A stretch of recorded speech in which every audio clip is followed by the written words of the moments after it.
ओम शांति। जो बहनें इधर राइट साइड पर बैठी हैं, प्लीज सामने आ जाइए।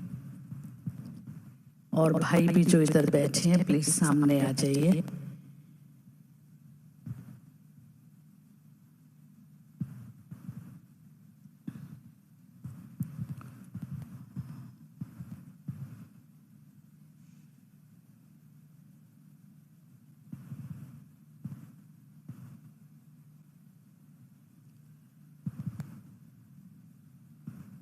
ओम शांति।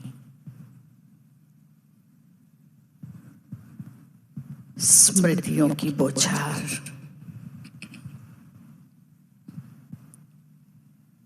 आत्मा के अंदर एक शक्ति, एक ऊर्जा और एक प्रेरणा कुछ बनने की और स्वरूप में लाने की आती है। पिछले कुछ दिनों से हम सब उन्हीं स्मृतियों में समाये हुए उसका स्वरूप बनने का टेंशन रख रहे हैं। उसी कड़ी में हमारे बीच विशेष आदरणीय सुदेश बहन जी, आप जर्मनी और लंदन रहती हैं और यूरोपियन सेंटर्स की डायरेक्टर है। अनुभवों से ओतप्रोत हैं। साकार मम्मा बाबा की पालना, आदि से दादियों के संग के अनुभव ही जैसे कि आपको स्वतः ही धारणा स्वरूप बना रहे हैं। आज विशेष जानकी दादी जी के संग के अनुभव हम आपसे सुन करके उनको अपने जीवन में भी अवश्य धारण करेंगे। तो अनुरोध करती हूँ, ऐसे कुछ अनुभव की कहानी हम सभी के समक्ष रखें। आदरणीय सुदेश बहन जी।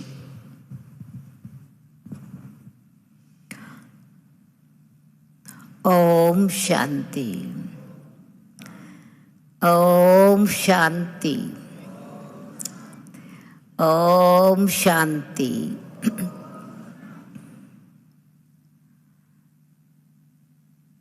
1974 में दादी जी का लंदन सेवार्थ जाना हुआ और उसी समय दीदी मनमोहिनी जी तथा दादी जी ने हमारा प्रोग्राम बनाया कि हमको भी लंदन सेवार्थ जाना है।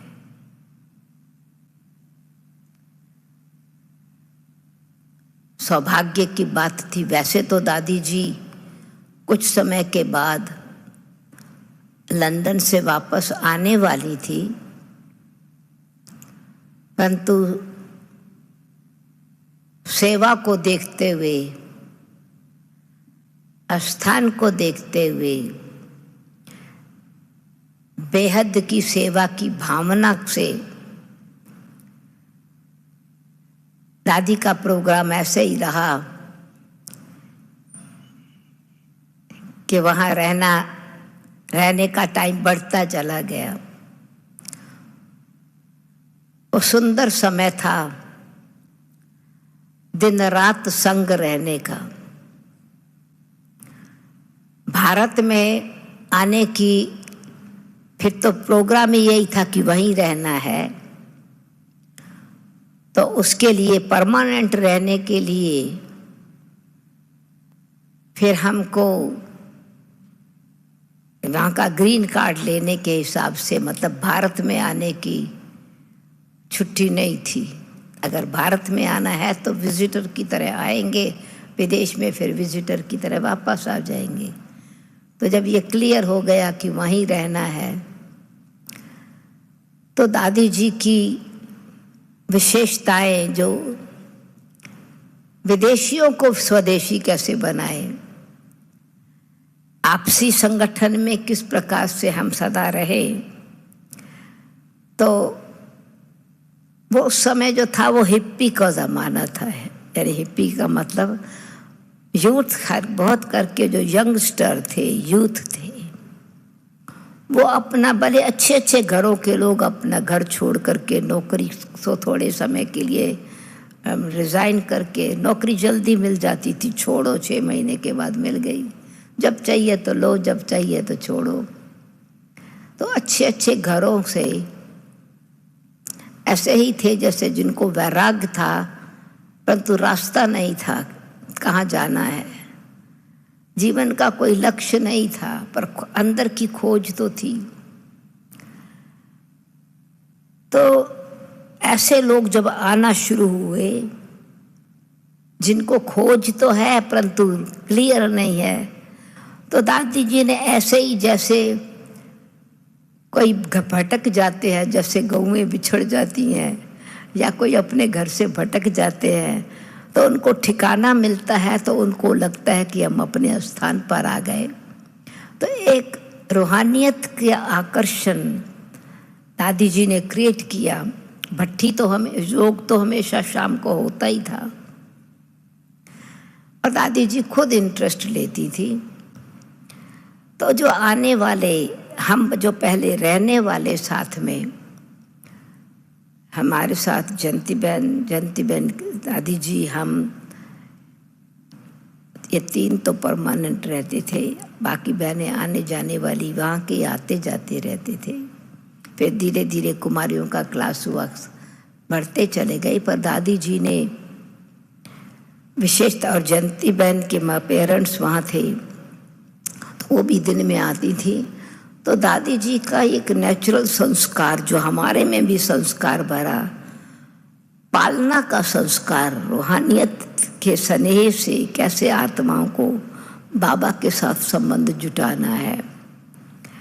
तो सुबह का क्लास, फिर 11 बजे जो नोट्स मधुबन से आते थे, तो जो भी सवेरे नहीं आ सकते थे, जो भी कनेक्शन में आते गए, 15-20 इंडियन भाई बहन थे, वो भी, उनको भी, तो दादी जी रोज़ जो मधुबन से पोस्ट आती थी वो पढ़ के सुनाती थी। तो 11 बजे का क्लास, कोई क्लास और नहीं होता था, पर हम घर वाले ही 5-7 जो आसपास से आ सकते थे, उनके साथ दादी बैठती थी। तो ये था कि एक संगठन बन जावे, आपसी जो है वो इंटरेस्ट बढ़े, रूरिहान होवे, मधुबन से कनेक्शन बना रहे। तो दादी जी ने वहाँ रहते हुए ऐसा ही महसूस कराया जैसे कि हम रोज़ की वहाँ की न्यूज़ सुन रहे हैं और न्यूज़ भेज रहे हैं। ये नहीं महसूस हुआ कि हम इतने समय तक नहीं आए, 4 साल 5 साल तक नहीं आए थे, 4 साल के बाद ही आए थे। तो जब विदेशी आना शुरू हुए, तो हम लोग क्लास का योग कोर्स कराते थे, जयंती बहन हम, पर दादी जी साथ में ज़रूर क्लास के बाद कोर्स पूरा हो जाता था, फिर उनसे बैठती थी। ऐसा नहीं कि कोर्स हमने कराया तो फिर कोई बात नहीं, परंतु दादी को ये होता था कि इनको इस प्रकार की रूहानियत की पालना मिले। एक्स्ट्रा जैसे ज्ञान दिया, नॉलेज इज़ लाइट, पर नॉलेज माइट कैसे होती है और इसकी गहराई में कैसे जाए। तो अभी तो हम लोग कहते हैं वर्कशॉप के हिसाब से या सेमिनार के हिसाब से, पर वो दादी जी छोटा सा एक कमरा था, 5-7 लोग अगर जो आते थे, तो बहुत अच्छी टॉपिक के हिसाब से जो बाबा की मेन मुरली होती थी उस पर ही क्वेश्चन आंसर कराते थे। मानो टॉपिक है सोल कॉन्शियस और बॉडी कॉन्शियस का कॉन्ट्रास्ट, न केवल सिर्फ पॉइंट्स, परंतु फिर दादी जी उसके प्रैक्टिकल में अभ्यास कैसे करना चाहिए। तो मेरा कहने का मतलब ये कि दादी जी फाउंडेशन में ही जो भी आने वाले थे उनको 4 बातें सिखाई, क्योंकि बहुत लोगों के पास जो छोड़ के ही रहने की आदत थी, जो खास करके जो शुरू शुरू में आए। तो दादी कहती थी खाली दिमाग शैतान का अड्डा होता है, भले आप फ्री हो, आपके पास पैसा बैंक में है, परंतु अभी भी आप जाएंगे तो सेवा के ख्याल से ही जाएंगे। तो पार्ट टाइम भी जॉब लेना है तो जॉब लो, ज़रूर पार्ट टाइम जॉब करो। दूसरी बात ये सिखाई कि अपने घर में कमरे में एक बाबा का छोटा सा रूम कॉर्नर जरूर बनाओ, जिसमें आपके घर का एटमॉस्फेयर ऐसे होवे जैसे कि बाबा के कमरे में आप बैठे हो। आपका ऑफिस है तो भी वहीं साथ उसी एक ही कमरे में रहने का भी है, तो बाबा का छोटा सा कॉर्नर का घर भी है और साथ साथ भोजन भी खुद बनाना है। तो ये जैसे कि बेसिक ट्रेनिंग, मेरा कहने का मतलब बेसिक फाउंडेशन जो डाली। अमृत वेले के योग के लिए तो बुला लेते थे सेंटर पर या करके योग करने का है। और तीसरी बात ये थी कि अपने घर वालों के साथ कनेक्शन जरूर रखो, क्योंकि कोई 4-4, 5-7 साल घर वालों से संबंध नहीं जोड़ते थे। उससे क्या रिजल्ट हुआ कि घर वालों को जब ये पता चला कि हमारे बच्चे इस प्रकार से आगे बढ़ते चले जा रहे और उनमें उनका कनेक्शन जुटा, तो घर वालों का भी सेवा और उनके बच्चों की भी सेवा। दादी जी ने फिर धीरे धीरे भवन बनवाने शुरू किए, भाइयों का स्थान, क्योंकि वो भाई सीख गए, समझो कि अच्छा घर साफ रखना है, योग युक्त होके रहना है, एटमॉस्फेयर खराब ना होवे, इसीलिए कोई बाहर का शाम को बाहर कहीं नहीं जाना है। तो मकान मालिक जिसमें मकान में वो रहते थे वो इतने प्रभावित होते थे कि ये यंगस्टर्स न टीवी चलाते हैं न रेडियो चलाते हैं, साइलेंस का एटमॉस्फेयर है, घर स्वच्छ रखते हैं। उसका प्रभाव क्या हुआ कि मकान मालिक ने कहा आपको कोई अगर ऐसा दूसरा व्यक्ति हो ना तो मेरा मकान खाली होगा तो आप उसको बुलाओ। तो ऐसे करते करते एक ही कमरे, एक ही शहर, एक ही मकान में 4-5 भाई इकट्ठे हो गए, समझो भवन तैयार हो गया। फिर एक व्यक्ति, उनका फादर 4 साल के बाद बच्चे को देखा तो आया, उसने कहा कि आप किराए पर रहते हैं, क्यों नहीं मैं एक स्थान आपको लेके दे दूं। क्योंकि वो बेटे को नहीं तो मिलिट्री पर जाना होता था, तो इसलिए वो वहाँ से ईरान से समझो लंदन में आ गया था। तो बेटे को उसने एक मकान दिया, उस मकान में फिर पांडव भवन बना। ऐसे ही कुमारियों का स्थान बना, कोई ना कोई उनको स्थान मिला तो कुमारियों का भवन बना। तो दादी जी ने, क्योंकि हम अपना मकान जो हमारा था वो तो किराए पर था, 2 कमरे थे सिर्फ, और धीरे धीरे हम 5 रहने लगे, तो स्थान तो रहने का था ही नहीं। उसी कमरे में सोते थे, जो अपना क्लासरूम था उसकी गद्दी पर दादी जी रात को सोती थी, हम लोग ज़मीन पर सोते थे। तो परंतु वो भवन होने से फिर धीरे धीरे उनको जैसे रहने का स्थान मिला और ट्रेनिंग मिली, तो बहनों का भवन, शक्ति भवन, पांडव भवन, शांति भवन, सुखधाम, ऐसे भवन तैयार होने लगे। और जब आसपास की सेवा यूरोप की शुरू हुई और जो विदेशी दूसरे स्थानों पर, हाँ, तो कहने का मतलब ये था उनको मर्यादाएं और जीवन की धारणा सिखाने का भाव, ये कि जो पहले उनके पास, विदेशियों के पास स्वतंत्रता का संस्कार था, कोई संबंधियों से न्यारे रहने का, दादी जी ने उनके साथ संबंध जुड़वा करके उनसे ही सेवा कराई।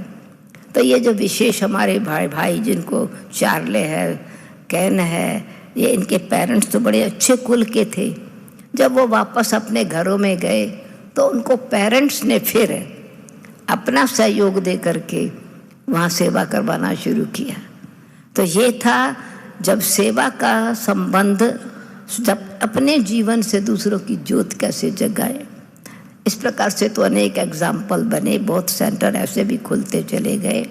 और फिर हम वहाँ जाते, दादी भेजती थी कि जहाँ जहाँ ये भाई लोगों ने, बहनों ने अपना स्थान घर में गए हैं, आप जा कर के उनको और पक्का करो, ट्रेनिंग कराओ।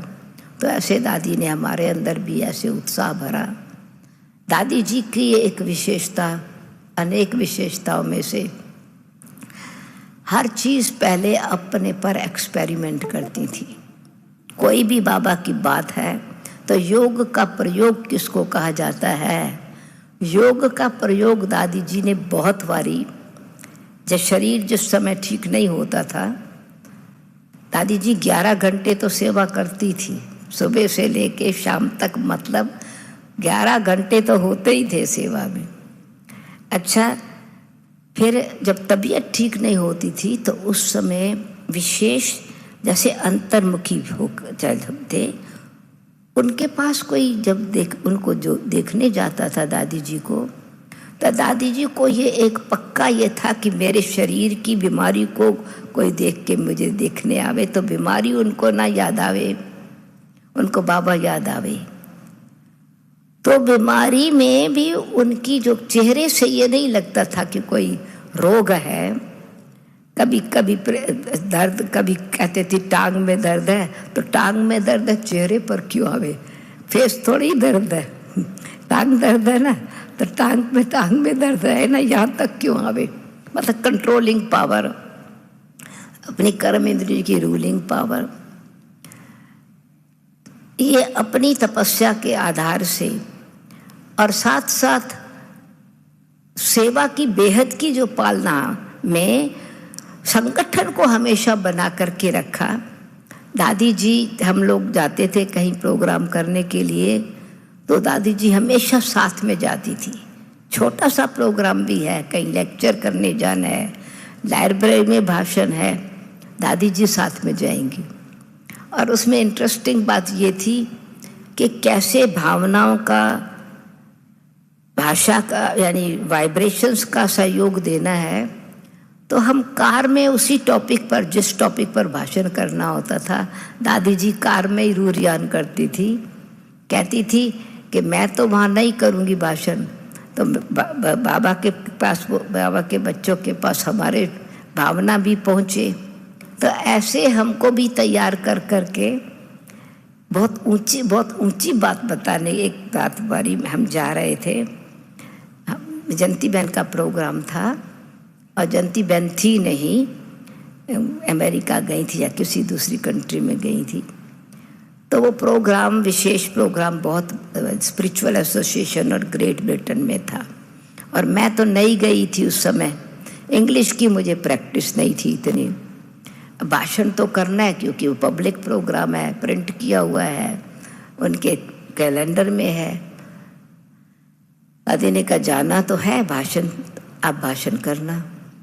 मैंने कहा दादी मुझे तो इंग्लिश की प्रैक्टिस नहीं है, कोई और इंग्लिश बहन जो है ना वो भाषण करी। तब तक 1-2 बहनें इंग्लिश आ गई थी, क्लास सेंटर पर आती थी, अच्छी थी, होशियार, वो तो इंग्लिश भाषा वाली है। तो दादी ने मुझे कहा कि भाषण का मतलब क्या है? भाषण कोई भाषा का प्रयोग नहीं है।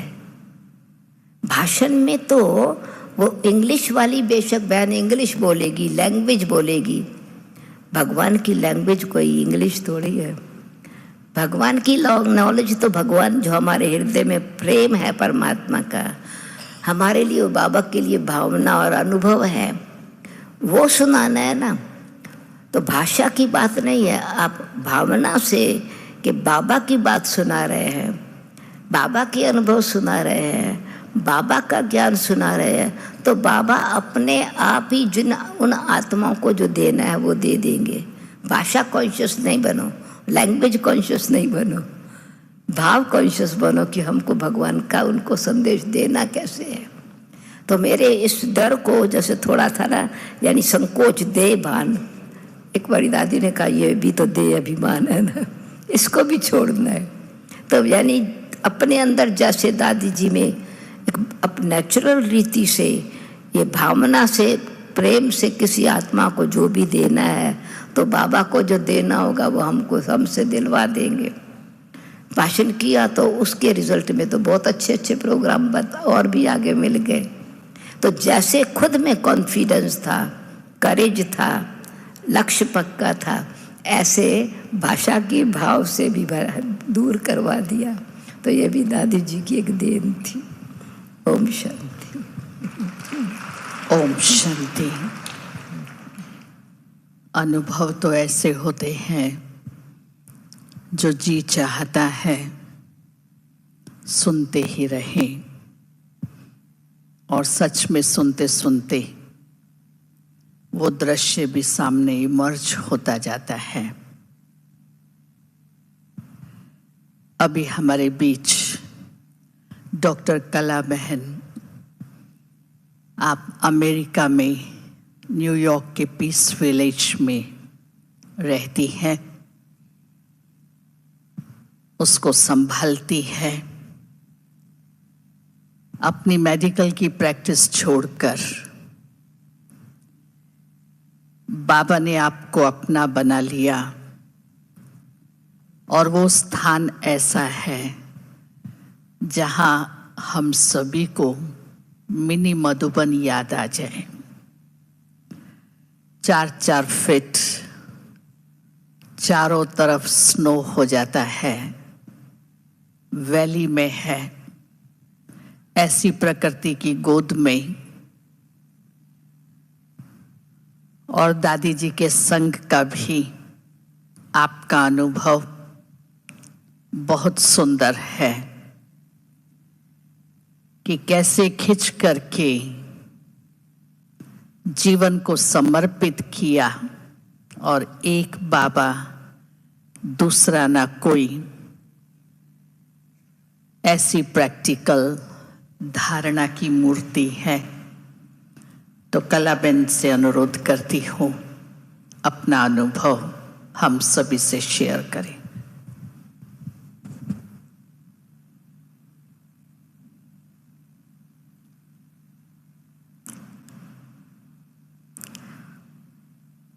ओम शांति।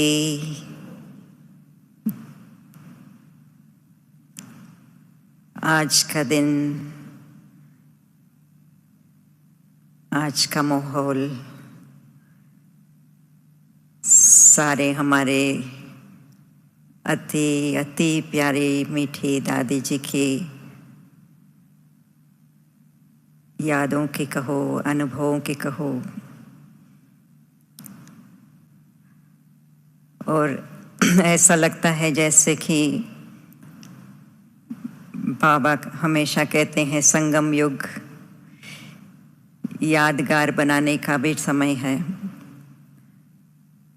तो याद भी करते जाते हैं और यादगार भी सामने खड़े हो जाते हैं।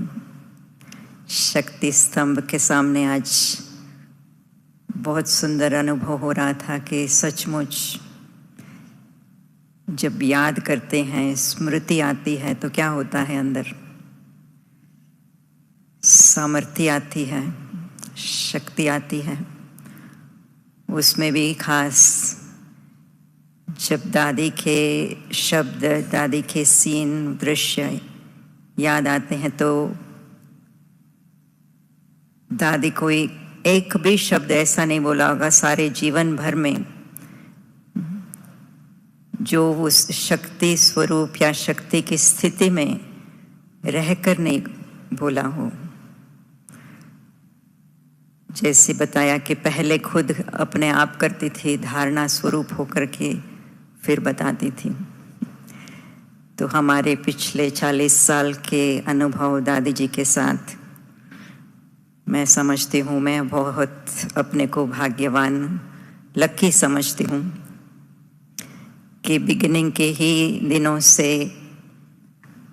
दादी जी से परिचित हुई, जबकि मुझे पूरा निश्चय भी नहीं था। कई बातों के ज्ञान तो बहुत अच्छा लगता था और आते जाते भी थे,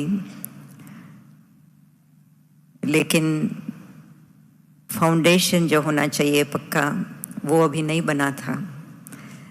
तो पहली बार मुझे याद है दादी जब आई न्यूयॉर्क में, जहाँ पर मैंने ज्ञान लिया, प्राप्त किया, तो वहाँ पर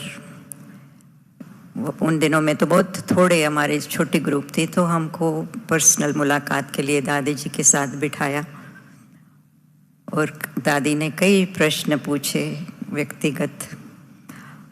और मुझे लगा कि दादी ये क्यों पूछ रही है, आप कहाँ रहती हो, नज़दीक क्यों नहीं रहती हो, ये क्यों नहीं करती हो। तो कहने का मतलब है कि पहले ही नज़र से दादी का हमेशा रहता है कोई भी आत्मा को पहचान लेना, उसको आगे बढ़ाना, उसको हिम्मत दिलाना। तो ऐसे शुरुआत होते होते कई सालों तक मैं समझती हूँ दादी जान की एक साल भी ऐसा नहीं हुआ होगा कि वो अमेरिका न्यूयॉर्क नहीं आई हो, और कई साल तो दो बार भी आ जाती थी। तो इतना दादी को अच्छा लगता था। और पिछले लास्ट में भी 2000 में भी आने की सारी तैयारियां हो रही थी। 103, 104 years, जस्ट इमेजिन करो कि ट्रैवल करके आए। लेकिन लास्ट विज़िट जो दादी का था, वो कई लोग आज तक भी ये कहते हैं कि मुझे दादी की एक सेकंड की दृष्टि एकदम छप गई है। तो कितनों का सोच करके दादी ट्रैवल करती थी। दादी की सोचते सोचते सबसे मुख्य जो गुण याद आ रहा है आज, मैं समझती हूँ मास्टर दया के सागर थी। इतनी दया की भावना, आज सुबह भी हमने बहुत अच्छे कहानियाँ, इंसिडेंट सुनी हीलिंग की। तो हमेशा मैं सोचती हूँ हीलिंग कैसे होती है, और उसका कनेक्शन हमेशा दया भाव के साथ होता है। जहाँ दया है, सचमुच दया है, उसके साथ ऑफ कोर्स प्योरिटी है, भगवान के साथ कनेक्शन है, निमित्तपना है, तो ऑटोमेटिक है कि वो निमित्त बन जाते हैं हीलिंग की। तो एक बार मुझे याद है कि वैसे मेरे बैकग्राउंड डॉक्टर्स की है ना, तो बिगिनिंग के दिनों में मैं थोड़ा बहुत यहाँ जब हॉस्पिटल बन रहा था और बन भी गया था और आगे के लिए उसकी थोड़ी मीटिंग्स कर रहे थे, तो मैं बैठी थी उसमें मीटिंग्स में, और कोई ना कोई चर्चा चल रही थी आगे के प्रोग्राम्स के लिए, आगे क्या करना है, कैसे बढ़ाना है, कितने नंबर ऑफ पेशेंट्स को कैसे बढ़ाना, ये करना। तो दादी भी बैठी थी, मैं भी बैठी थी, और बहुत अच्छे प्लान्स निकले। और फिर प्लान्स के अंत में, मीटिंग के अंत में, दादी पूछ रही है सभी को, मुख्य जो प्लानिंग करने वाले हैं उनको, कि इसका कितना टाइम लगेगा ये सब बढ़ाने में। तो उन लोगों ने कहा कि दादी कम से कम 2 साल तो लगेंगे। और दादी का चेहरा देख करके ऐसा लगा 2 साल। और कहती है कि इतना लोग जैसे कि पेन में हैं, दर्द है, दुखी हैं, तो 2 साल में तो कितना कुछ कर सकते हैं आप, जल्दी करो जल्दी करो। तो दादी का तो पहले से यही था कि कुछ भी हो जाए लेकिन जल्दी करो जल्दी करो। लेकिन ये दया भाव और जल्दी जब मिक्स हो जाते हैं तो कमाल हो जाते हैं। और आज हम देख ही रहे हैं कि कैसे हॉस्पिटल का कहो, हेल्थ का कहो, जानकी फाउंडेशन का कहो, उससे कितनों को प्रेरणा मिल रही है। और कितनों की, चलो जो पेशेंट है, जिनकी बीमारी है वो तो है ही है, लेकिन जो बीमारों को संभालने वाले हैं उनको कौन संभाले, दादी हमेशा ये कहती थी। और इसीलिए तो care for the care giver कहते हैं ना, केयर तो सभी लोग करते हैं, लेकिन आजकल देखा जाता है कि जो केयर करने वाले हैं, डॉक्टर्स हैं, नर्सेस हैं, वो बर्नआउट में हैं। क्यों बर्नआउट में हैं? क्योंकि आखिर भी उनका प्रोफेशन है हेल्प करना, और है भी उनको कंपैशन, लेकिन वो कहते हैं कि अभी कंपैशन से भी उनको थकावट आती है, क्योंकि ऊपर ऊपर की कंपैशन होती है, दया भाव होता है। सच्ची रीति से जो आत्मिक भाव से जो कंपैशन होना चाहिए, दया भाव होना चाहिए, जिसमें शक्ति पैदा होती है, वो नहीं है। तो दादी का हमेशा था कि हम ही हैं बाबा के बच्चे जो न सिर्फ केयर कर सकते हैं, लेकिन केयर करने वालों की भी हम केयर कर सकते हैं। तो इस हिसाब से हमने वहाँ भी केयर करने वालों के लिए सेवाएं काफ़ी आगे बढ़ाई हैं। दूसरा, मुझे आज सुबह से ये बात चल रही थी और अभी भी सुदेश दीदी कितना अच्छा समझा रही थी कि दादी को संगठन कितना अच्छा लगता था, और कहीं से भी इकट्ठा करके बैठ जाती थी, और कुछ न कुछ कारण से हमको संगठन में बुला लेती थी। तो मेरा इस बार एक्चुअली वहाँ से आने का एक्चुअली दादी गुलजार जी के लिए और स्मृति दिवस के लिए तो था ही, लेकिन खींच दादी के कमरे की थी, क्योंकि छोटा सा कमरा, और हम लोग दादी को कहें दादी इतना नहीं समा सकेंगे, नहीं कर सकेंगे, लेकिन सबको बुला लेती थी और एकदम पैक हो जाता था कमरा, और कोई भी वापस नहीं जाता था। तो ये भी एक खूबी है, न सिर्फ संगठन बुलाने की, लेकिन बनाए रखने की, क्योंकि हम लोग भी ट्राई तो करते हैं अपनी जगह पर कि मीटिंग करे, स्नेह मिलन करे, ये करे वो करे, लेकिन लगातार वो स्नेह की और संगठन की फीलिंग बनाए रखना, मैं समझती हूँ ये दादी जी की खूबी थी। और हम लोग हमेशा पूछते थे ना दादी को कि दादी आप हमेशा लोगों के साथ रहते हो, लेकिन आप अपना टाइम नहीं देते हो, तो भी कैसे कर सकते हो? तो दादी का हमेशा जवाब ये रहता था कि भले वो किसी के भी साथ हो, व्यक्तिगत मिल रही हो या संगठन में बैठी हो, मीटिंग में बैठी हो, लेकिन मैं हमेशा अपने आप को पहले देती हूँ। नहीं, आप लोगों ने भी देखा होगा कि कई बार दादी बीच में एकदम शांत, भले 1 सेकंड 2 सेकंड 5 सेकंड, लेकिन उसी के अंदर दादी अपने आप को बाबा के सामने ला करके साइलेंस में जा करके कुछ न कुछ बहुत अच्छी बात इमर्ज कर देती थी। और जितना ही अंदर का पुरुषार्थ फिर बाहर में वातावरण बनाने का भी एक खूबी होता है, वो भी दादी में था।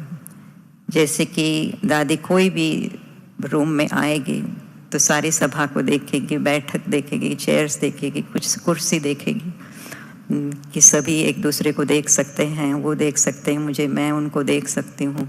तो कहीं से भी उठा करके कहीं भी बिठा देती थी, और हुज्जत से एकदम लास्ट सीट में बैठा हुआ, हम कभी नहीं कह सकते आप यहाँ आके बैठो, लेकिन दादी हुज्जत से आगे की सीट पर बिठा देती थी। एक बार का मुझे याद है कि मैं दादी के साथ ट्रैवलिंग कर रही थी कनाडा में, वैंकूवर में, मैं समझती हूँ, और हम लोग गए थे क्रूज़ में। क्रूज़ शिप होता है ना, तो क्रूज़ शिप में हम लोग करते हैं, और उसी टाइम दादी के साथ क्लास वगैरह सब कुछ करना था, पिकनिक भी और क्लास भी और सब कुछ। तो दादी सारी क्रूज़ शिप में वो चक्कर लगाया, और जो उन्होंने प्लान किया था, दादी को कहाँ बैठना है, क्लास कहाँ कराना है, कहाँ से ये करना है, सब कैंसिल कर दिया दादी ने। दादी ने कहा नहीं, वहाँ नहीं, यहाँ नहीं, वहाँ।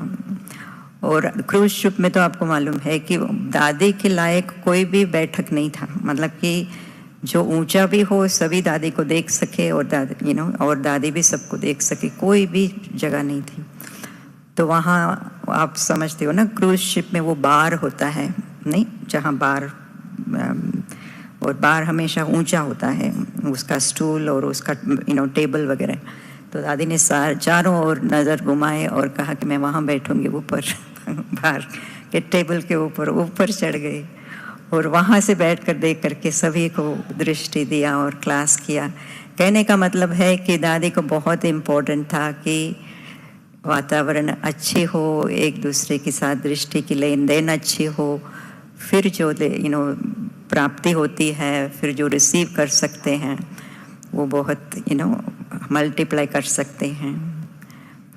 तो ऐसे तो दादी की कई हमको बातें याद आती है, और क्लास के बीच में जैसे दादी एकदम रुक जाती थी, या तो कोई ना कोई ऐसी बात 40 साल 50 साल के पहले की बात इतना स्पष्ट याद करके वो बोल देते थे। तो दादी बहुत अनप्रिडिक्टेबल थी। आज कह नहीं सकते कि आज दादी किसको याद करेगी और कौन सी बात, कौन सी घटना को याद करके उसका फिर एग्जाम्पल लेके हमको क्लास कराएगी।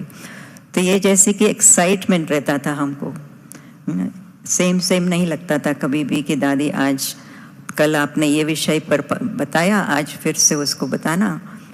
दादी अपने ही लहर में चलती थी, और कोई भी बात एक थोड़ी सी छोटी सी भी होगी, कहानी होगी, लेकिन उसको इतनी अच्छी तरह से वो याद करके स्पष्ट करके, लेकिन उसके अंदर कोई ना कोई ऐसी वैल्यू भरा हुआ होगा उस व्यक्ति में या उस घटना में, तो फिर दादी को वो याद रह गया। कई बातें ऐसी थी जो दादी बिल्कुल भूल जाती थी, कल हुई परसों हुई बिल्कुल मुझे याद नहीं है, लेकिन सालों पहले की बात बिल्कुल स्पष्ट, बिल्कुल याद है दादी को।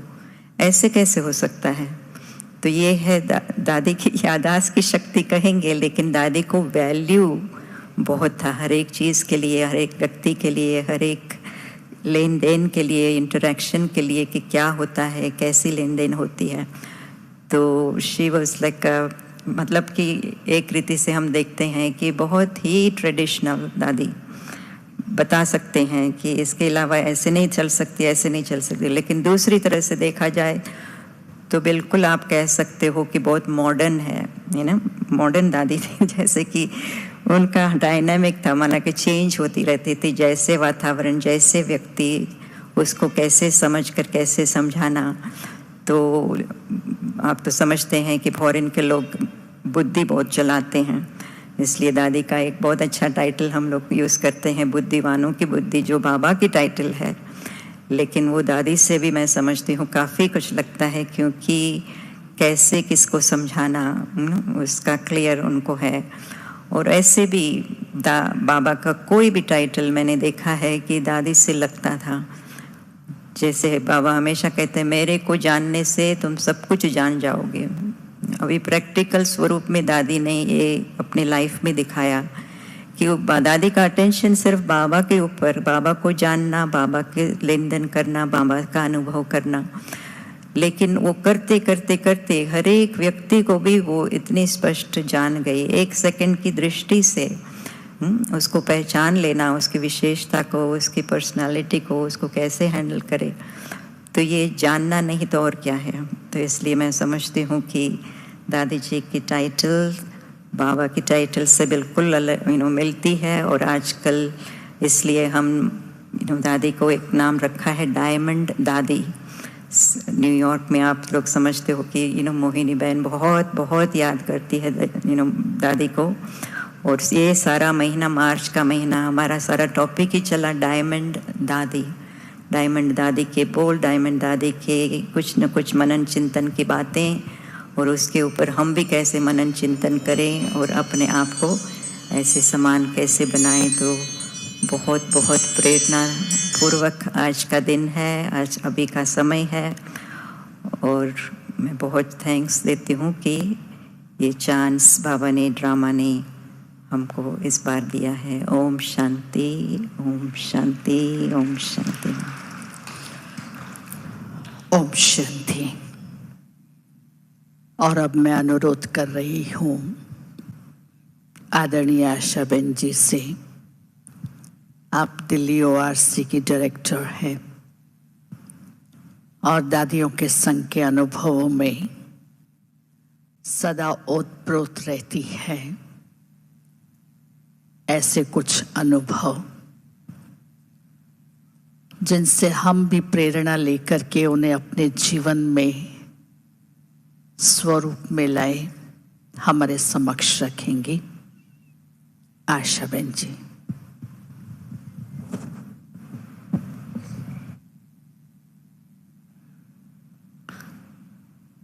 ओम शांति। हम सब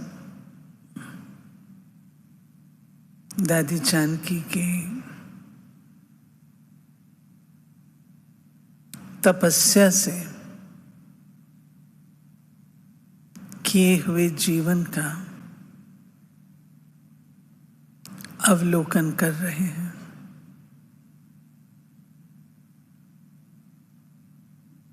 दादी की लाइफ में आदि से पढ़ाई से प्यार, बाबा से प्यार, एक मुरली को 13 बार पढ़ना और मुरली बिल्कुल चित्त पर छप जाए, ये हमारी दादी ने जो इतना अभ्यास आदिकाल में किया, उसका फल ये रहा जो दादी ज्ञान की सरिता, मास्टर ज्ञान सागर, बुद्धिवानों की बुद्धि जो अभी हम सब सुन रहे हैं, ये दादी पर मनन शक्ति आदि, ये सब उसका परिणाम है। दादी को कभी भी कोई अन्य पुस्तक पढ़ना पसंद नहीं था। दादी की बुद्धि की लाइन इतनी क्लियर थी, जो बाबा मधुबन में क्या मुरली चला रहा है, दादी अमृतसर में बैठे उसे कैच कर लेती थी और दादी अपना अनुभव सुनाते थे। हू बहू वही भाषण किया जो बाबा ने लिख करके भेजा। कारण दादी ने अपने जीवन को व्यर्थ में नहीं लगाया, नेगेटिव में नहीं लगाया, वेस्ट नहीं किया, पल पल अपना सफल किया। दादी के लाइफ से हम ये शिक्षा लेते हैं कि अपने प्यारे बाबा की मुरली को इतना हम प्यार से पढ़ करके धारणा में लाएं, जो हमें भी ऐसा अनुभव हो कि हम ज्ञान सरोवर हैं, ज्ञान की सरिता हैं। दूसरी बात, दादी जी से बचपन से ही संपर्क तो नहीं कहूंगी, परंतु इंटरैक्शंस रहे। बेंगलोर से हम लोग मधुबन आते थे, रास्ते में पूना आता था, तो हम दादी के पास हृदय पुष्पा दादी हम लोग को ले जाते थे। उनकी पालना, हॉस्पिटैलिटी, और उसके बाद मधुबन में ये भाग्य रहा, पांडव भवन में अपनी ट्रेनिंग संपन्न 69 में करने के पश्चात दादी 5-6 हम कन्याओं से 15 दिन अलग से अपने रूम में हमें समय देते थे। और उस समय दादी ने एक पाठ पक्का कराया था कि न कभी किसी को प्रभावित करना है और न ही कदापि किसी के प्रभाव में आना है। उस समय का पाठ, अन्यथा ये ग्रहण की तरह होता। और दादी हमेशा इस बात को कहा करते थे। दादी जी को टीचर से अति प्यार था। मधुबन टीचर्स आए और उनका क्लास ना हो, ये संभव नहीं। दादी स्वयं उस क्लास में उपस्थित होते थे। और हम बहनों को दादी एक सेंटेंस दादा विश्व किशोर का सुना करके प्रेरित करते थे। दादी अपने अनुभव से सुनाते, वो लंबी बात हो जाएगी। शॉर्ट में दादी कहते थे, देखो विश्व किशोर दादा कहा करते थे, ज्ञान सुनाना, भाषण करना, कोर्स कराना बहुतों को आता है, लेकिन हड्डी सुख देना नहीं आता। हड्डी सुख देवे, हड्डी सुख क्या है? जिसमें आत्मा को तृप्ति का अनुभव हो, संतोष का अनुभव हो, शक्ति का अनुभव हो, खुशी का अनुभव हो, वो देना नहीं आता। वो क्या चीज है? भासना, वो दैवी भासना, वो दादी कहते थे देना आप लोगों को सीखना है। दादी हमारे चीफ थे, प्रशासन के हेड थे। तो दादी जी के साथ कई बार ट्रैवलिंग में रूहान होती थी। दादी आप सब जानते हैं कि जब कार में ट्रैवल करते थे तो अपने साथ ले कहते थे मेरे से प्रश्न पूछो, रूहान करो। एक दिन मैंने सवाल किया, मैंने कहा दादी संगठन होता है, कोई व्यक्ति झूठ बोल रहा है और आपको पता है कि वो झूठ बोल रहा है, आपके पास बिल्कुल स्पष्ट अंगे अखरे सब कुछ बिल्कुल क्लियर है, वो झूठ बोल रहा है, स्वीकार नहीं करता, ऐसे में क्या किया जाए, कहा जाए उसको या नहीं? दादी ने बड़ा विजडम का जवाब दिया। दादी ने कहा उसको छोड़ दो, नहीं तो उसका पाप का खाता और बढ़ता जाएगा। क्योंकि जो बाबा से झूठ बोल रहा है तो पाप का खाता बढ़ेगा। ये एक चीज दादी जी ने सिखाई।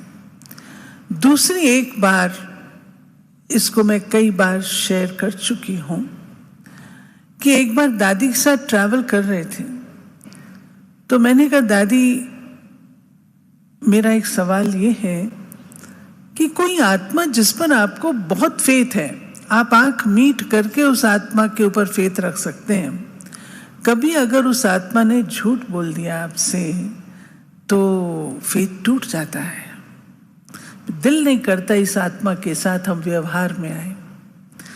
इतने समय से आपने फेथ रखा और अब वो तो शक पड़ता है, क्या पता पहले भी ऐसे कर रहा हो। तो मैंने कहा दादी मैं चल नहीं पाऊंगी, इस तरीके से मेरा उस आत्मा के साथ व्यवहार हो नहीं पाएगा। दादी जी ने मेरे से एक सवाल किया। दादी ने कहा तुमने ये फेथ जमाने में कितना टाइम लिया? मैंने कहा दादी बहुत सारे वर्ष, इतने वर्ष हो गए। दादी की विजडम की बात, इतने सालों के फेथ को तुम एक घटना से तोड़ना चाहती हो?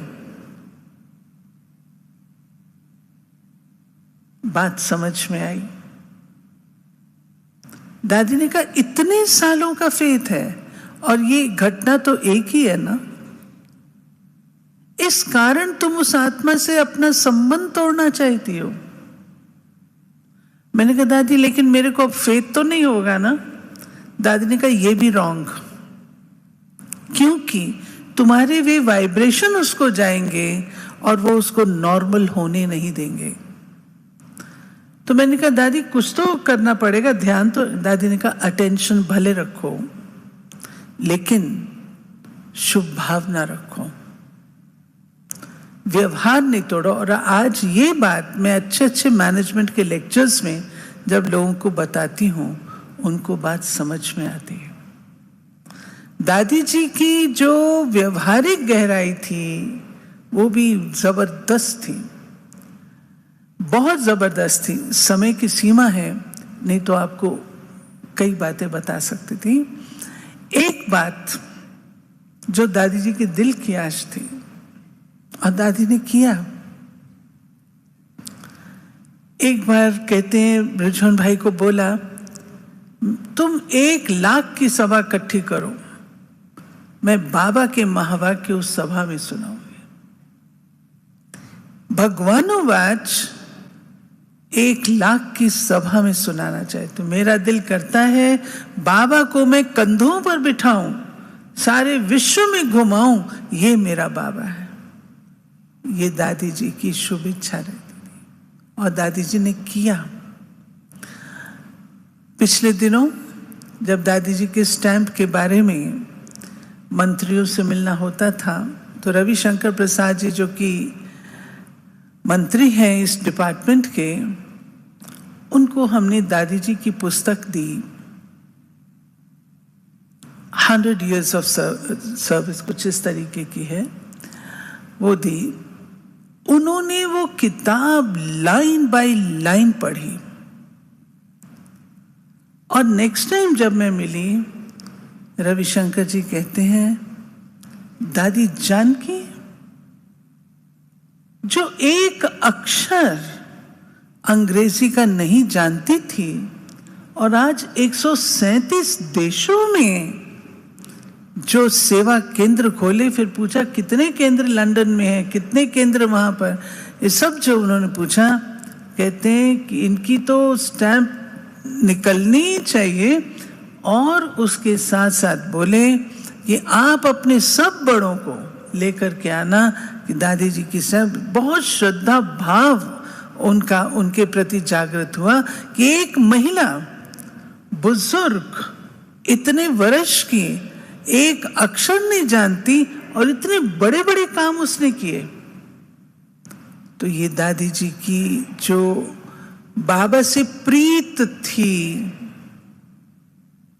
दिल का प्यार था, समर्पण भाव था, आज दादी की सारी महिमा उस कारण से है।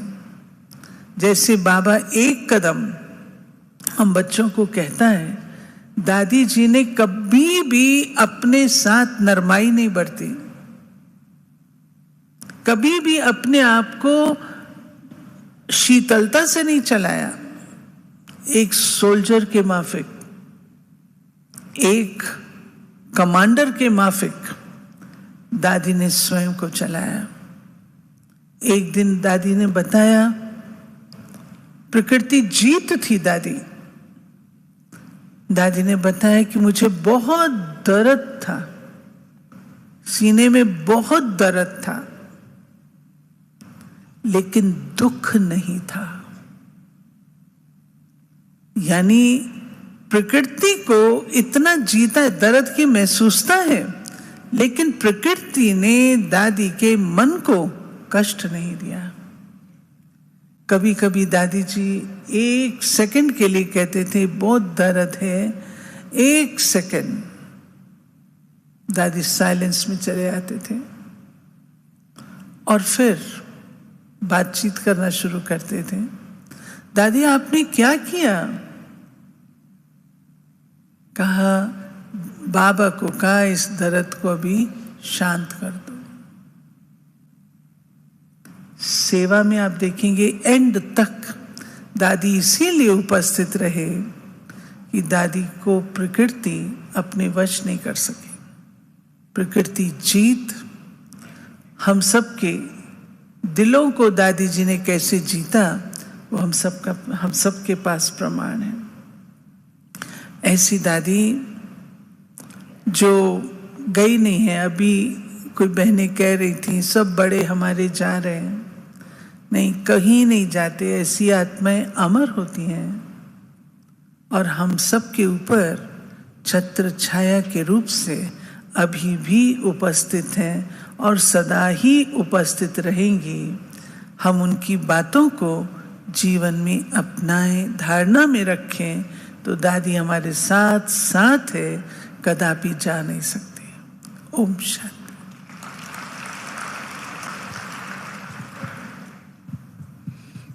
बहुत सुंदर, सुनते ही जाए ऐसा आप सभी भी महसूस कर रहे होंगे। आदरणीय संतोष दीदी महाराष्ट्र, आंध्र और तेलंगाना के जोनल हेड हमारे बीच में है। आपने तो मम्मा, बाबा और दादियों के बहुत बहुत समीप के बहुत बहुत गहरे अनुभव किए हुए हैं। अनुरोध करती हूँ उन गहरे अनुभवों में से हम सभी को भी कुछ अनुभव सुना करके अनुभवी बनाएं। आदरणीय संतोष दीदी। ओम शांति। आज सवेरे से हम सब दादी जी के गुणों की माला सिमरन कर रहे हैं। अगर ऐसी मालाएं सिमरन करते रहे तो मैं समझती हूँ रात भी पूरी नहीं पड़ी, क्योंकि दादी जी ने खुद के ऊपर मेहनत करके, अपने ऊपर अटेंशन रख करके और अपने को एक दिव्य मूर्ति बनाया हुआ था। हमने शुरू में ही दादी जी को देखा। जब शुरू में मैं ईश्वरीय ज्ञान में आई तो साकार बाबा ने पहले मुझे दादी जी के पास पूना में भेजा, और जबकि मेरे जीवन का लक्ष्य इतना पक्का नहीं था, परंतु दादी ने मुझे ऐसी पालना दिया जिस पालना के आधार पर हमारे जीवन में बहुत परिवर्तन आ गया, और लक्ष्य सदा के लिए ये पक्का हो गया कि हमें ईश्वर का ही बन के चलना है और सर्व को उसका बनाना है। जैसे कहा जाता है, केले के पात पात में पात और ज्ञानी के बात बात में बात। तो हमारी दादी जी जो थी, उसके बात बात में इतनी ज्ञान की बातें होती थी, इतनी गुह्यता होती थी, जो सुन करके सदैव मन हर्षाता था। दादी जी की आप लोगों ने काफ़ी विशेषताएं सुनी। वो बहुत बड़ी ज्ञान की नदी थी, निष्पक्ष थी, सर्व के ऊपर अथाह प्यार करने वाली पतित पावनी थी। उसे कोई फर्क नहीं पड़ता था, कोई भी दादी जी के सामने आता था, चाहे वो कितना भी बड़ा पोजीशन वाला हो या कोई साधारण व्यक्ति हो। जिस प्रकार गंगा में अनेक स्नान करते हैं, आकर के कोड़ी भी करता है, प्राइम मिनिस्टर भी करता है, परंतु वो किसी पर प्रभावित नहीं होती है। तो वैसा ही हमने दादी जी के जीवन में देखा कि वो कभी भी किसी के ऊपर प्रभावित नहीं हुई, और उसके साथ जो रहे, उसके पास जो रहे, उनको भी किसी पर प्रभावित नहीं होने दिया, क्योंकि दादी का सारा जीवन ही बाबामय था। बाबा के बगैर उनको और कुछ भी नहीं सूझता था। आप लोगों ने लास्ट में भी दादी जी का यही सदैव मंत्र सुना कि मैं कौन और मेरा कौन। मैं कहती थी, दादी आपने ये इतना पक्का कर लिया है, हमें यही पक्का करने के लिए मेहनत करनी पड़ती है, इतनी सेवाएं करनी पड़ती है, अपने ऊपर अटेंशन रखना पड़ता है, परंतु आपके तो प्रैक्टिकल लाइफ में मैं और मेरा सदैव उसको याद रहता था। दादी की एक बहुत बड़ी विशेषता थी, दादी के अंदर एक नशा था, बेगर टू प्रिंस बनने का नशा। दादी की जीवन इतनी सिंपल थी, क्योंकि हमने खुद अपनी आंखों से देखा और अनुभव किया पूना में रह के कि दादी कितना सिंपल रीति से चलती थी, सदैव अपने ऊपर अटेंशन रखती थी। दादी को पढ़ाई का बड़ा शौक था, योग की लगन थी। आज भी मुझे वो सीन याद आती है। उस समय तो मुरली जो है, अभी तो हमारे पास एडवांस में मुरलियाँ आती हैं, अभी रिवाइज कोर्स भी चल रहा है। तभी बाबा की मुरली स्पून में भर के आती थी, और बड़ी बड़ी टेप होती थी, वो बीच में रखते थे, और हम जो 7, 8, 10 लोग होते थे, क्योंकि ज़्यादा भाई बहन भी तो नहीं होते उस समय, हम बैठ करके वो मुरली सुनते थे। दादी कितना एक टिक होकर के वो मुरली सुनती थी, कितने लगन से मुरली सुनती थी, वो अनुभव करने जैसा था। दादी कितनी सिंपल और कितनी वैराग वृत्ति वाली थी, हमें याद है अच्छी तरह से। दादी जिस समय फॉरेन की सेवा में लंदन में गई, तभी दादी के हाथ में एक छोटी सी बैग थी। और जब काफी वर्षों के बाद दादी वहां से आई तो ब्रिजेंद्रा दादी भी उनको एरोड्रम पर रिसीव करने के लिए गई थी, क्योंकि बहुत समय के बाद ग्रीन कार्ड के लिए दादी को वहां पर रहना पड़ा। और उसके बाद जब दादी आई तो ब्रिजेंद्रा दादी भी गई,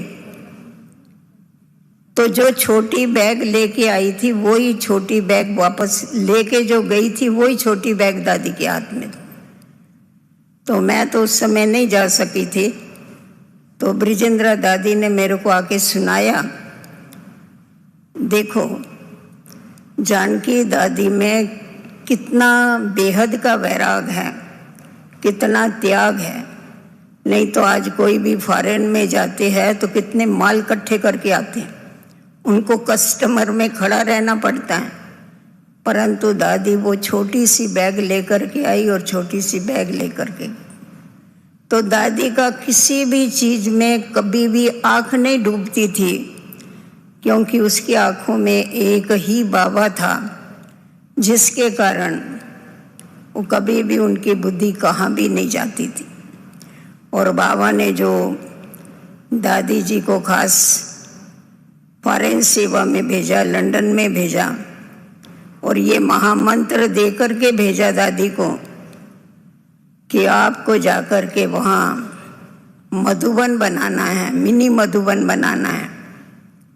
तो जब हम लंदन में गई और वहाँ का जब हमने वातावरण देखा तो हमारे को ऐसा ही लगा कि हम जैसे कि मधुबन में बैठे।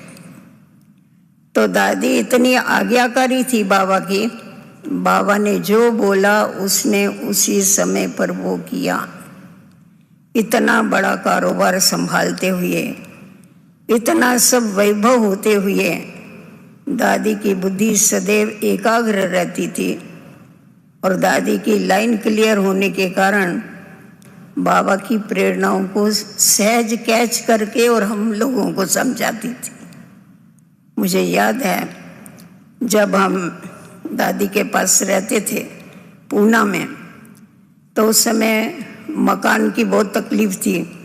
मकान मालिक मकान छोड़ने के लिए कह रहा था और मकान मिल नहीं रहा था। तो दादी सारा दिन मकान ढूंढने के लिए जाती थी। सरला बहन थी उस समय, सुंदरी बहन थी, और हांगकांग वाली कमला थी और मैं थी। तो हम दोनों घर में रहती थी और ये दादी जाती थी और सरला बहन साथ में जाती, दूसरी बहनें दूसरी तरफ जाती। तो सारा समय दादी मेहनत करती थी, मेहनत करके मकान ढूंढती थी, कहाँ मिले मकान। तो हमने देखा, हम लोगों ने क्या किया, योग चालू कर दिया।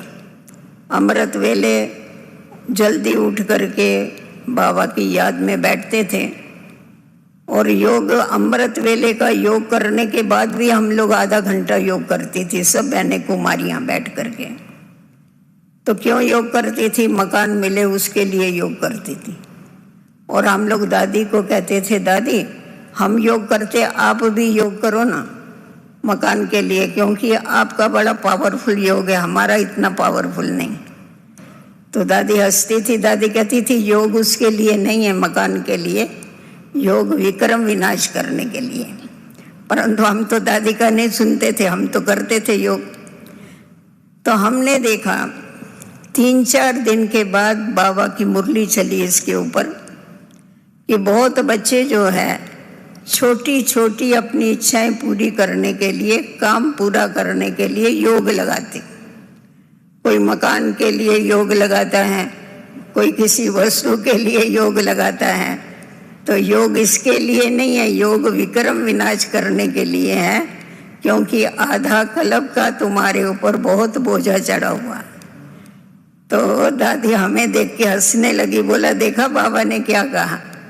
तो हमने ये देखा कि दादी को पहले से ही इन बातों की टचिंग होती थी और बाबा भी वैसे ही महावाक्य सुनाते थे जो दादी हमें प्रैक्टिकल में करके बताती। तो दादी का जीवन ये बहुत बहुत सिंपल था, उसकी आवश्यकताएं बहुत कम थी, अपेक्षाएं भी बहुत कम थी। दादी कभी भी किसी से ये अपेक्षा नहीं करती थी कि मैं इसको इतनी मदद करती हूँ तो इसने भी मुझे कुछ मदद करनी चाहिए। जिसके कारण क्या होता था, दादी के ऊपर सबका था प्यार। और दादी को अगर ये मालूम पड़ता था कि इसका कोई मतलब है इसलिए वो सामने वाले को मदद कर रही है, तो दादी शिक्षा देती थी कि ये व्यापार नहीं, ये कभी भी इच्छा नहीं रखो कि हम इसको हेल्प करें तो ये हमको रिटर्न में करेगा, ऐसी इच्छा नहीं रखो। अगर नहीं मिलती है हेल्प तो फिर क्या होता है, एक दो के संबंध खराब हो जाते हैं। तो दादी हमें ज्ञान की बहुत गहराइयाँ सुनाती थी, हमें बहुत आनंद आता था। और एक विशेष, जब मैं दादी जी को साकार बाबा ने मुझे फिर पूना से बॉम्बे भेजा तो मेरा मन तो नहीं था जाने का, क्योंकि मैं दादी जी के कारण ही पूना में आई थी बाबा को बोल के। तो बाबा ने कहा नहीं, आपको जाना है ब्रिजेंद्रा दादी के पास।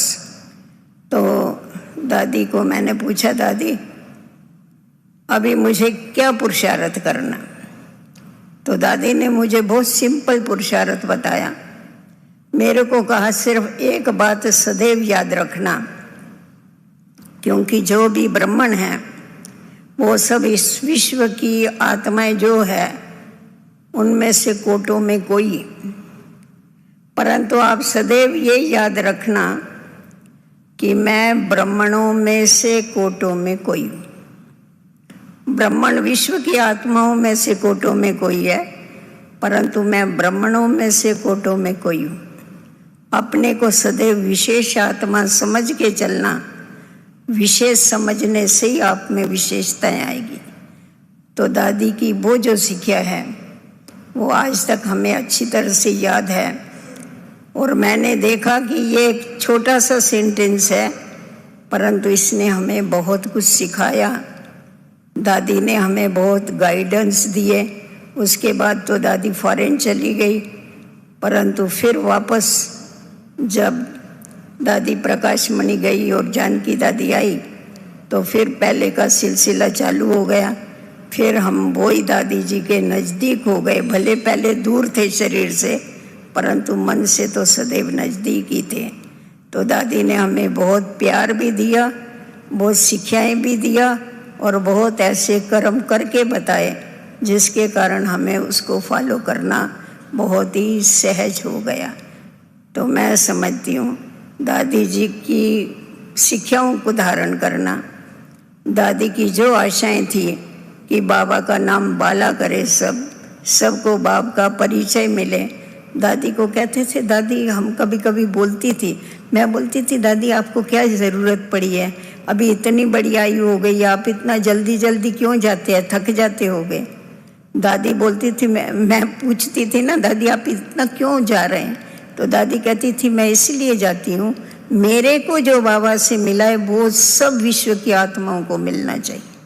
तो उसके अंदर इतनी देने की भावना थी, दातापन की भावना थी। और उसी लगन से हम देखते थे कि लास्ट जब ये दादी का शरीर छूटा, उसके पहले भी दादी ने कितना टूर किया, इतना तो कोई नहीं कर सकता था।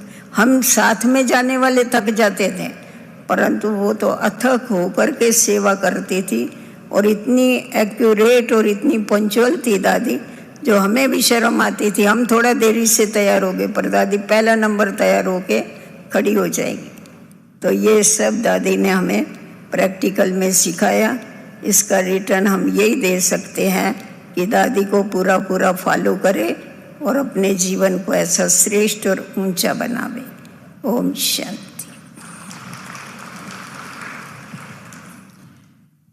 ओम शांति। अभी हम सभी 7:30 बजे तक बाबा की यादों में समा जाए। लाइट हाउस, माइट हाउस बन सारे विश्व को प्रकाश देंगे। और उसके पश्चात मृत्युंजय भाई और आत्म प्रकाश भाई अपने अनुभव शेयर करेंगे और एक छोटी सी वीडियो कि ये शक्ति स्तंभ कैसे बना वो भी देखेंगे। ओम शांति।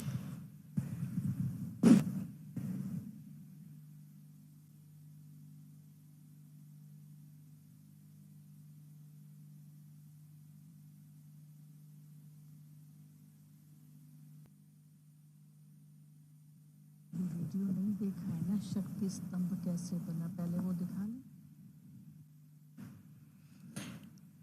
ओम शांति। पहले हम देखेंगे वीडियो शक्ति स्तंभ कैसे बना। बहुत सुंदर वीडियो है।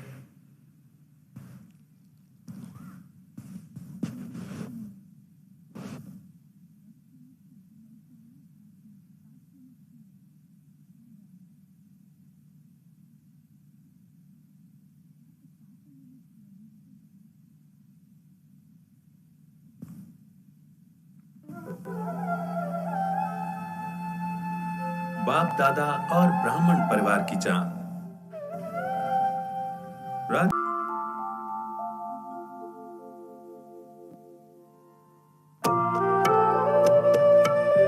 वे एक चमकते चांद की तरह थी, हमारा नूर भी और गुरूर भी।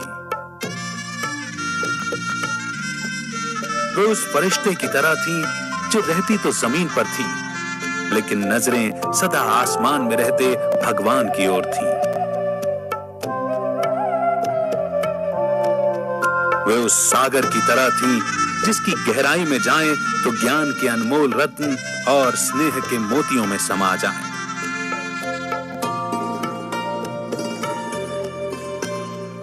वे उस किताब की तरह थी जिसे हर कोई पढ़ना और जानना चाहता है। ऐसी शख्सियत की मालकिन दादी जी के लिए आज भी यही आभास होता है कि जब तक संगम है उनकी शिक्षाएं सदा हमारे साथ हैं।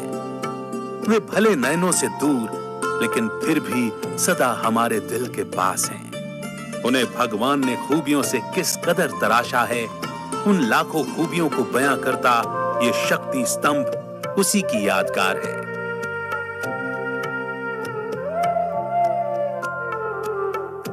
दादी जी का प्रेरणादायी जीवन, उनकी विशेषताएं और जीवन की संपूर्ण धारणाएं यादगार के रूप में इस शक्ति स्तंभ के जरिए दिखाई गई हैं, जिसकी हर ईंट दादी जी के त्याग, तपस्या और पुरुषार्थ की दास्तां सुनाती है, जिसके जर्रे जर्रे में दादी जी की सच्चाई, सफाई, सादगी, वात्सल्य, स्नेह और ईश्वरीय प्रेम की पवित्र खुशबू समाई है।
ओम शांति, ये जो शक्ति स्तंभ जो बना है उसके पीछे जो कॉन्सेप्ट है, हमको ये दिखाना था दादी कौन थे, दादी कैसे थे, दादी क्या थे, और हमको दादी की लाइफ इससे दिखाई देवे, उस अनुसार ये जो डिजाइन बनाया था। तो आप देखेंगे 6 पिलर्स जो लगे हैं, कई पूछते हैं क्यों 6 पिलर्स, क्यों नहीं 8 पिलर्स, क्यों नहीं 12 पिलर्स। तो उसका ये रीजन था कि दादी हमेशा जब साकार में थी तो कोई भी पूछता थे दादी आप में इतनी एनर्जी कहाँ से आती है, आप कैसे इतनी शक्ति आती है। तो दादी हमेशा कहते थे कि मैं अकेला सेवा नहीं कर रहा, मेरे में 5 आत्मा की शक्ति मेरे को चला रही है, और वो 5 आत्मा है मम्मा, बाबा, दीदी, दादी, विश्व किशोर दादा, और छठा जो पिलर है जानकी दादी। तो इसके कारण हमने ये 6 पिलर्स लगाए हैं। दादी हमेशा कहती थी कि ये 6 जो 5 आत्मा है उन्हों की शक्ति मेरे को चला रही है। और दूसरा आप बीच में देखेंगे एक सितारा, स्टार। तो दादी हमेशा भगवान के साथी थे, गॉड्स कंपेनियन। दादी सफलता का सितारे थे, एक चमकता हुआ सितारा था। और उस सितारे में आप देखेंगे एक पेज, बुक का पन्ना जिस पर लिखी जाएंगी। तो दादी हमेशा अपनी लाइफ स्टूडेंट लाइफ समझी। दादी ने कभी ये नहीं समझा कि मैं बड़ी चीफ हूँ, मैं बड़ी दादी हूँ, मैं कोई स्पिरिचुअल लीडर हूँ, बल्कि दादी हमेशा यही कहते थे कि मैं एक स्टूडेंट हूँ। जब भी टीचर्स क्लास में जाती थी तो यही कहते थे कि मैं एक स्टूडेंट हूँ। दादी को पढ़ने का बहुत ही शौक था। कोई भी क्लासेस की बुक्स पढ़ते थे, ज्ञान अमृत पढ़ते थे, राजी खुशी पढ़ते थे, मीडिया मैगजीन पढ़ते थे। पढ़ने का बहुत शौक, न सिर्फ मुरली लेकिन कोई भी ज्ञान की बुक्स थे वो बहुत प्यार से पढ़ते थे। हमने देखा लास्ट में भी जब दादी हॉस्पिटल में भी थे तो कुछ न कुछ उठा के दादी को पढ़ने का शौक रहता था। फिर आप उसके ऊपर सितारे के ऊपर देखेंगे एक स्तंभ है, पिलर है, जो दादी हमेशा उंगली ऐसे करते थे कि एक बाबा दूसरा ना कोई, एक बल एक भरोसा से हमेशा दादी चली है। तो उंगली हमेशा ऊपर ही रहती थी। सबका बुद्धि योग दादी बाबा से ही जुड़वाते थे, न कभी अपने को खींचते थे। और इसमें भी आप देखेंगे 3 साइड्स लगाए गए हैं। तो 3 साइड्स इसलिए दिया गया क्योंकि दादी हमेशा 3-3 बातें सुनाए करते थे। दादी हमेशा कहते थे ओम शांति 3 बारी, ओम शांति, ओम शांति, ओम शांति। मैं कौन, मेरा कौन, मुझे क्या करना है, सफेद कपड़ा खीसा खाली, मैं हूँ सारे विश्व के मालिक। तो जो बीच का स्तंभ है उस पर भी दादी की 3 बातें लिखी जाएंगी, सच्चाई, सफाई और सादगी। फिर हम आते हैं गुंबज।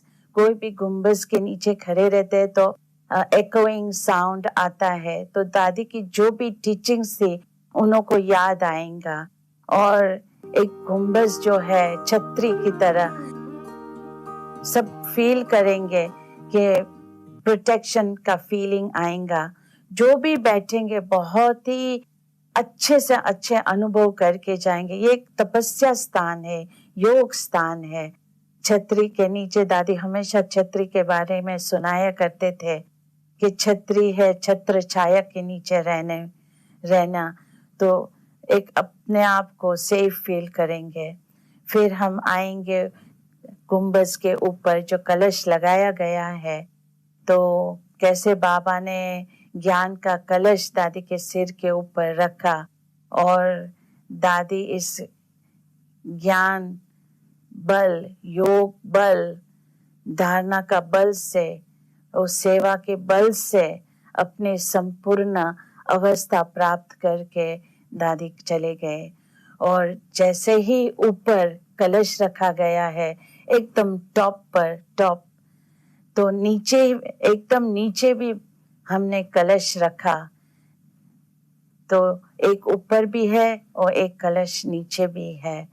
तो ये है दादी का शक्ति स्तंभ का कॉन्सेप्ट।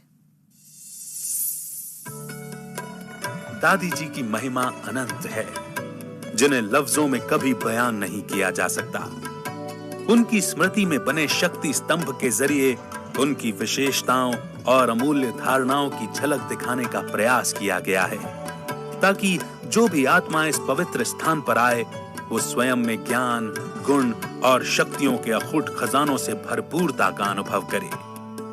दादी जी से प्रेरणा लेकर बाप समान बने, पूरे विश्व की स्नेही बने, यही सही मायनों में सच्ची श्रद्धांजलि होगी।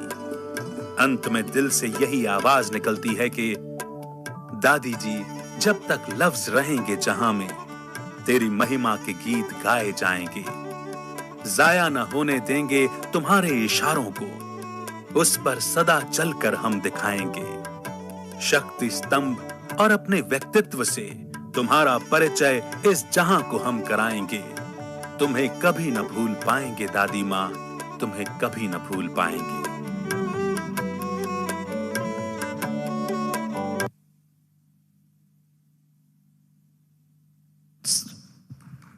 बहुत सुंदर। और अभी अनुरोध कर रही हूँ हमारे आदरणीय मृत्युंजय भाई,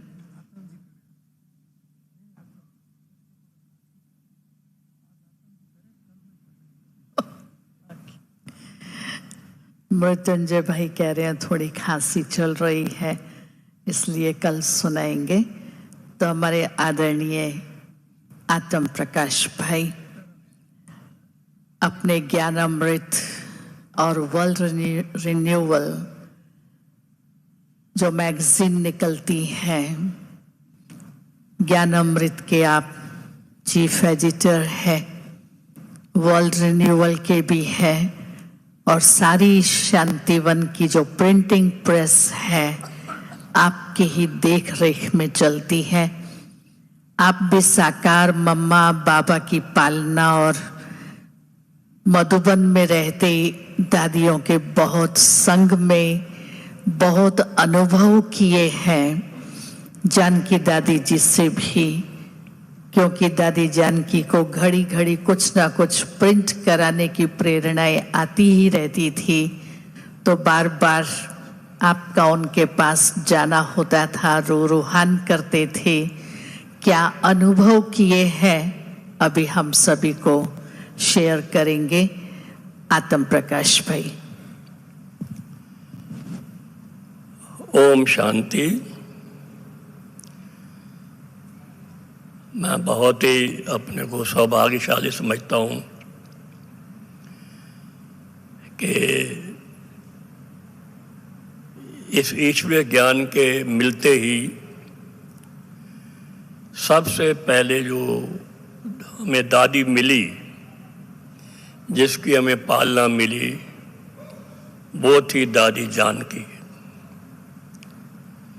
1957 की बात है, 1957, जब हम इंजीनियरिंग कॉलेज में पटियाला में पढ़ते थे और हमें ये ज्ञान मिल चुका था। तो पहले तो हॉस्टल में रहते थे, लेकिन अन्न की शुद्धि के कारण हमने बाहर हॉस्टल से रहना शुरू किया और स्वयं अपने हाथों से खाना बना करके स्वयं भी खाते थे। और हमारे एक मित्र थे जिन्होंने हमें ज्ञान दिया था, भ्राता ओम प्रकाश जी, जो भी दादी जानकी से, आदरणीय दादी जानकी से अंबाला से ज्ञान सुन के आए थे। तो उन पर भी दादी जानकी जी की छाप पड़ी थी। तो उन्होंने हमें ज्ञान दिया और हम स्वयं अपने भोजन बना करके हाथों से खुद भी खाते तो उनको भी खिलाते थे। उन दिनों में दादी जानकी जी पूना में नहीं थी। उन दिनों में पूना में शायद सेवा केंद्र था या नहीं था, परंतु ये पंजाब सेवा केंद्रों पर सेवा करती थी, जैसे अम्बाला कैंट, अमृतसर और हरगोबिंदपुर, शाहबाद, थोड़े सेवा 4-5 ही सेवा केंद्र थे, वहाँ ही वो थी। तो हम जब पटियाला में निकले तो वो हमारे पास आई पहली बार, और जहाँ हम भाई रहते थे वहाँ पर आई। हमें देखा कि हम अपने आप से भोजन बना करके खाते हैं। तो दादी जी कई दफ़ा क्लास में कहते हैं कि मैंने इन लड़कों को, मैं और ओम प्रकाश था, अपने हाथों से भोजन बना के खिलाया है। ये दादी जी क्लास में कई दफ़ा कहते हैं। हमें सौभाग्य है कि दादी जी, आदरणीय दादी जानकी जी ने अपने हाथों से भोजन बना करके हमको खिलाया था जब हम पटियाला में पढ़ते थे। तो ये खुशी की बात है। पहली दादी मिली। आप जानते हो हमारी दादी सादगी, सच्चाई और सर्विस और बहुत उसकी एक मिसाल थी, हम बताया। और एक बात यह है कि उनका साकार बाबा से अति प्यार था, बताया आप, बहुत प्यार था। तो जब वो दादी जी आए हमारे पास और वहाँ पर आए तो हमने उनका कई जगहों पर उनका भाषण कराया। उस समय ना हमारे पास कार थी, कैसे ले जाएंगे दादी को। वो जो होती है रिक्शा पर बिठा करके उनको ले जाते थे और हम साइकिल पर होते थे, कभी किसी गुरुद्वारे में, कभी किसी मंदिर में, कभी कहीं उनसे भाषण कराते थे दादी उनसे। तो वो कई स्टूडेंट्स निकले, तो एक हमारा छोटा सा सेवा केंद्र पटियाला में खुल गया और तो उससे खुलने के बाद हम तो सेवाएं शुरू हो गई। उसके बाद भी कई बार दादी जी आई और मुझे याद है हम लोगों के, हम जो स्टूडेंट्स थे उनकी पाला करती रही। उसके बाद हम जब इस ज्ञान में चलने लगे तो हमने सोचा कि हम अपने लौकिक परिवार को भी ज्ञान दें। तो दादी जी आए, मैंने कहा हमारा लौकिक परिवार है, तो वो हमारे गांव तक गई। उस वक्त ना कोई वहाँ बस जाती थी, ना वहाँ कोई कार होती थी, बस सड़क तो ठीक थी। तो बैलगाड़ी में बैठ करके भी दादी हमारे गांव तक गई। हमारा पूरा लौकिक परिवार लक्ष्मण भाई सहित इस ज्ञान में चलने लगे। दादी जी के वो उनकी देख करके, उनकी जो उनकी कहना चाहिए, उनकी हैंडलिंग को देख करके, उनका प्यार देख करके, उनका स्नेह देख करके हमारा पूरा लौकिक परिवार इस ज्ञान में चलने लगा। लगभग 8 हमारे परिवार के जो सदस्य थे ज्ञान में चलने लगे और वहाँ पर सेवा केंद्र भी जटलाना है, वहाँ पर भी सेवा केंद्र खुल गया। इस प्रकार से शुरू में हमने दादी जी से मिलकर सेवा की। फिर हम जब पढ़ाई पूरी करके इंजीनियरिंग ख़त्म करके दिल्ली में आए तो पहली बार हम दादी से मिलने के लिए बॉम्बे गए। बॉम्बे से पूना गए, बाबा बॉम्बे में आए थे। पूना में भी गए तो वहाँ भी दादी ने खूब सेवा ली। दादी कोई कैसा भी हो, दादी को सेवा लेने का एक बहुत तरीका था कि इससे क्या क्या सेवा लेनी है। हमको रोज़ बिठाते थे स्टेज पर, क्लास से पहले या क्लास के बाद, कहते कुछ बोलो। मेरे से बुलवाते थे, मुझे बोलने का अभी भी बहुत ज़्यादा कोई वो नई तरीका आता था, लेकिन दादी कहती कुछ ना कुछ तो पॉइंट तुम बोलो ज़रूर। तो हमारे से बुलवाते थे तो सेवा कराते थे। फिर कहते थे पूना शहर में यहाँ सेवा करो, यहाँ सेवा करो। मंदिरों में जाओ। मुझे याद है एक दफ़ा हम जैन मंदिर में गए तो वहाँ से निमंत्रण लेके आया, दादी रतनमणि जी भी थी और वो हम जा कर के भाषण करके आए। तो दादी पूछती थी फिर क्या हुआ, कैसे, क्या भाषण किया, क्या। तो मैं कहता था ये है वो है। तो मैं जब कोई अवगुण उठाने की कोशिश करता था, दादी कहती थे नहीं, सबसे हमको गुण उठाना है, चाहे कैसा भी हुआ है हमको गुण ही उठाना है। तो दादी हमेशा सभी के गुणों को ग्रहण करने की शिक्षा दिया करती थी, ये मैंने देखा।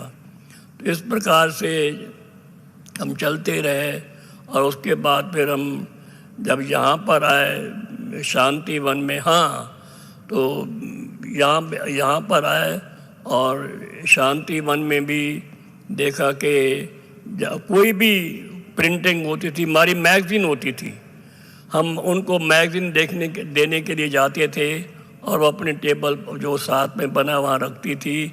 जब तक वो पूरी न पढ़ लें, खासकर संपादकीय और जगदीश जी का लेख और भी जो लेख होते थे वो अवश्य पढ़ती थी। पढ़ करके फिर कई दफ़ा कहती थी ये लेख तो बहुत अच्छा है, किसने लिखा है, यानी कई उनके कमेंट्स भी होते थे। तो उनसे, और कोई भी बुक नहीं छपती थी, हम उनके पास उनको ले जाते थे, वो सारी वो देखती थी, ये कभी शायद पढ़ती भी होंगी, किताब पढ़ी रहती थी, पढ़ती थी भी। उनको स्टडी का, जैसे पहले कहा गया, बहुत शौक़ था, यानी पढ़ने का भी बहुत शौक़ था, ये हमने देखा। और हमें यहाँ पर थे तो हमें एक बार दादी ने कहा, हमें लंदन भेजा, कहा आप लंदन जाओ। तो दादी ने भी हमें लंदन और फॉरेन भेजा। तो वहाँ भी हमने देखा दादी की। एक दफ़ा मैं नीचे बैठा था कॉन्फ्रेंस हॉल में, मुझे ऊपर बुलाया, कहता तुम कुछ बोलो, खुद भी बोलते थे ना, और कहा आप पहले बोलो। मैंने दादी से एक प्रश्न पूछ लिया। क्या प्रश्न था? दादी जी आपकी हॉबी क्या है, ये प्रश्न पूछा। दादी सोच में पड़ गई, मेरी हॉबी तो कोई, क्या मैं हॉबी बताऊं? मैंने कहा दादी मैं बताता हूँ क्या आपकी है। दादी आपकी हॉबी है वारिस पैदा करना। मैं जहाँ भी गया हूँ, जहाँ भी दादी रही है, प्रजा तो छोड़ो, उन्होंने वारिस पैदा किया। लंदन में हम गए, उनके चारों तरफ देखा हमने, जो अपने बीकेस के ही मकान जैसे, उनने वहाँ आके वो रहने लगे, और भोजन भी काफ़ी वो वहाँ पर सेवा केंद्र पर करते हैं। ये नहीं, उनको वारिस पैदा करने की उनकी हॉबी थी। ये मैंने कहा, कहती ये बात तो आप ठीक कह रहे हैं, प्रजा नहीं परंतु वो वारिस बनाने वाली दादी थी, ऐसा हमने देखा। और उनमें बहुत क्वालिटीज़ थी, हम बताएं आपको, यानी एक कहीं भी कैसे भी है, मैं बताऊं, एक दफ़ा हम उनको पटियाला से चंडीगढ़ ले गए, साधारणता का बताते हैं, और उन्होंने सेवा के लिए चंडीगढ़ ले गए। वहाँ कोई सेवा केंद्र नहीं था चंडीगढ़ में, तो उन्होंने गुरुद्वारे में भाषण किया, मंदिर में भाषण किया, कई जगह भाषण किए। हमारे जो मित्र थे उनसे भी मिले, उनके परिवार से भी मिले। रात के बहुत 10 बज गए। अब हम वहाँ तो सेवा केंद्र था नहीं, तो वहाँ से फिर अभी आना हुआ, जाना था हमको। अम्बाला कैंट में सेवा केंद्र था, अब कैसे करेंगे आप बताओ। इतनी बड़ी दादी, उस वक्त तो दादी नहीं कहते थे, जानकी बहन ही बोला करते थे, वो दादी बोलने का रवाज उस वक्त नहीं था। एक धर्मशाला में रात्रि को रहे, धर्मशाला में वो भी रहे और हम भी रहे। तो रात को धर्मशाला में रह करके भी सेवा, मतलब सेवा के लिए वो कुछ भी कर सकते थे। सेवा करने का उनको बहुत ही एक लगाव था, बाबा की सेवा की जाए। और ये हमने देखा। फिर पहुँचे दूसरी एक बात ये थी, बाबा से अति प्यार था। जब वो हमारे पास आती थी कि पहले यज्ञ ये देखते थे, उस वक्त तो अभाव था, यज्ञ में इतनी वो भी नहीं थी। पहले बाबा, फिर बाबा के पास कोई भी चीज़ होगी पहले कहेंगे यज्ञ में भेजो, बाबा के पास भेजो, ये करो। तो ये हमारा भी जो लगा वो था बुद्धि योग, बाबा से और यज्ञ से जुड़वाने में उन्होंने बहुत मदद की। यज्ञ से अटैचमेंट हो, ये उन्होंने मदद की। तो इस प्रकार से दादी की बहुत क्वालिटीज़ हैं। वो क्या कहें, सरलता, स्वच्छता और हर सभी गुण उनके अंदर थे, कोई गुणों में कोई कमी नहीं थी, गुणों का खजाना थी, गुणों की खान थी, हम बताएं आपको। और सादगी थी, बहुत सिंपल जीवन था। ऐसी दादी के साथ हमको रहने का मौका मिला, बड़ा सौभाग्य है।